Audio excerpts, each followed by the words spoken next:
Hello guys, welcome back to my channel. Today we'll learn about the standard precautions that we should take to prevent infections, VAP and VAP bundle. There are 7 standard precautions that we should know. First one is hand hygiene, second one is gloves, third one is gown, fourth one is mask, eye protection, face shield, fifth one is patient care equipment, sixth one is occupational health and bloodborne pathogen safety, seventh one is patient placement.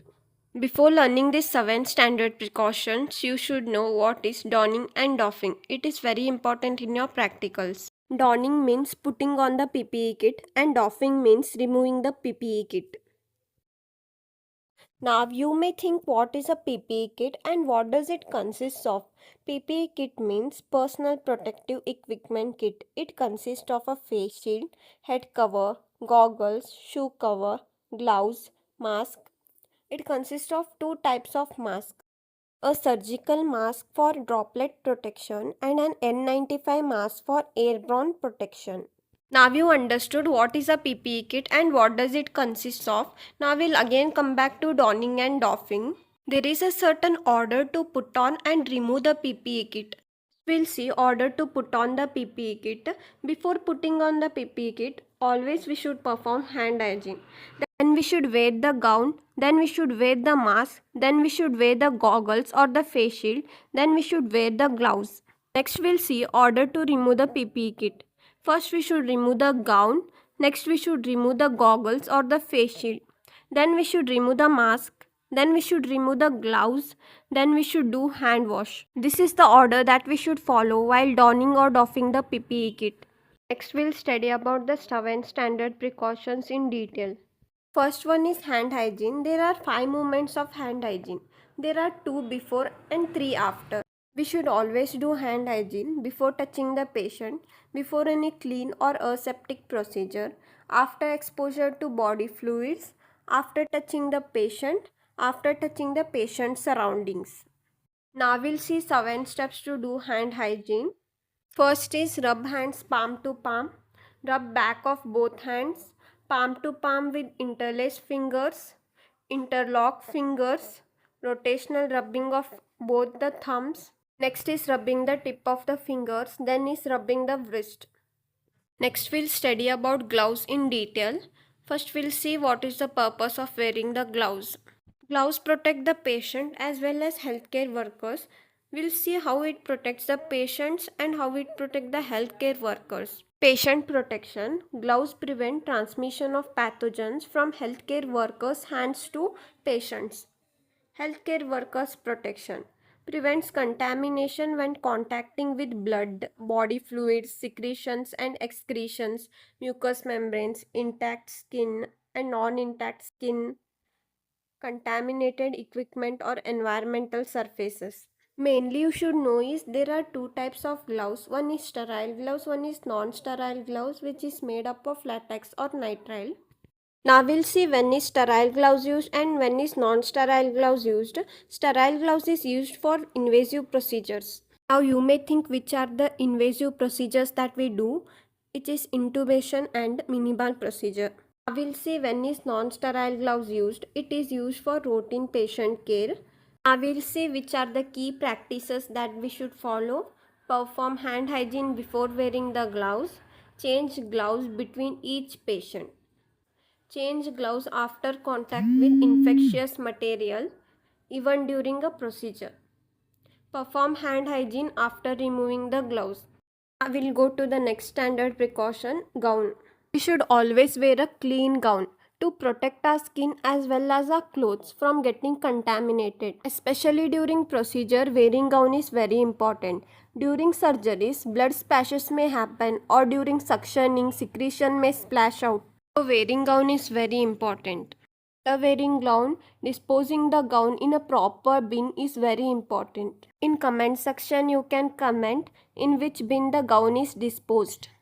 After disposing the gown, don't forget to do hand hygiene. It is very important to prevent cross contamination. We'll go to next standard precaution, mask, eye protection and face shield. A mask, eye protection or a face shield protects the mucous membrane of eyes, nose and mouth during procedure. that generates splashes of blood, body fluids, secretion, and excretions. Now we'll move to the next standard precaution, patient placement. Do you all think that patient placement is it important? Yes, definitely it's important because during COVID times, due to spread of aerosols during cough, patients were placed in the isolated rooms to avoid spread of aerosols from one person to another person. Patient placement plays a major role in preventing cross contamination. We'll go to the next standard precaution, patient care equipment. We should always handle the contaminated patient care equipment in such a way that it prevents the skin and mucous membrane exposures and contamination of clothing and transfer of microorganisms to other patients and environment. You should always keep in mind that you should not use a single equipment for all patients unless it is cleaned and properly sterilized. At last, you should dispose the equipment in proper bin. I will go to the last standard precaution, occupational and bloodborne pathogens. Bloodborne pathogens may also spread while doing any procedure. So be very careful while handling sharp instruments like needles, scalpel and other sharp devices. Never recap the needles or never handle them with both hands or point them towards your body. Do not remove needles from disposed syringes by hand and never bend or break used needles. Always do not forget to dispose the used needles, syringes and scalpel blade in appropriate bin. During resuscitation, use mouthpieces or resuscitation bags instead of mouth to mouth to prevent exposure to infections like hepatitis B, hepatitis C and HIV or AIDS. We'll see about the last very important topic, VAP. Now you may think, what is VAP? VAP means ventilator associated pneumonia. It is a type of hospital acquired pneumonia that occurs after 48 hours of intubation or mechanical ventilation. There are 5 elements of VAP bundle that we'll see one by one. Head of the bed elevation, oral care with chlorhexidine, stress ulcer prophylaxis, daily sedation assessment and spontaneous breathing trials, deep vein thrombosis prophylaxis. I will study about the 5 elements of VAP bundle in little detail. You may think, why is the head of the bed elevated to 30 or 45 degree?